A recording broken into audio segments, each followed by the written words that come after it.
Clean House.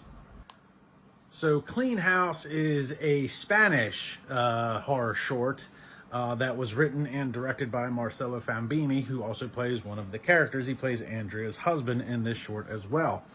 The other parties involved was Claudio Martin as Padre, or the Padre, Melissa Reyes as Andrea, and the witch was Penelope Borgado, I believe is how you say that. And if I butchered any of your names, I'm sorry.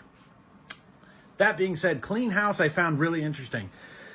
Quick note, I Slay on Christmas also had an all-Spanish short story, and that was actually done really well. That was one of the better ones that was in I Slay on Christmas. And again, I find myself wrapped up in this Spanish short story, and I don't know a lick of Spanish. It's actually a real problem. I work with many people that speak Spanish, and I have many customers that I have to deal with that are Spanish and don't know English, and I really need to learn the language. Nonetheless, obviously you've got your subtitles across the bottom of this, but this was really well done. I liked the beginning of this one. I mean, the whole setup is great, but the first couple minutes of Clean House kind of plays out as like a silent film, and there's great cinematography to tell the story of what was and what is, with some of the cinematography, the shots, the coloration, the filter, and it played out really well in that first few minutes. And it was really good. And then Padre comes along, and basically what you have is this lady that's living in this house that is now being possessed by some sort of witch. And Claudio Martin, who played the Padre, man, he played that part with some great intensity, especially when he's trying to get rid of this witch demon that has taken over this house and these people's lives.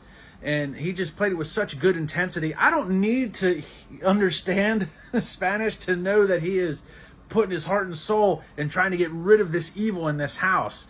So extremely well done.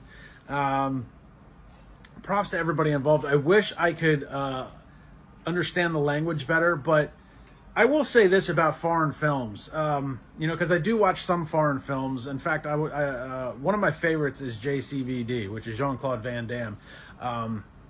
And he did a movie called JCVD, where he does basically play a parody of himself. But in order to really grasp the heart and soul of that film and the acting that's being portrayed, you really need to watch it in its native language.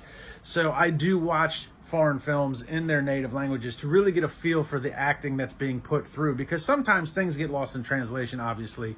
And if you're watching a dubbed film, the voice isn't always as intense as the actual actors. And I feel like if they tried to dub what Claudio was doing, they wouldn't have been able to capture the intensity and the ferocity that he was playing that character with, especially when he's trying to rid this house of this evil. So great job for those guys involved.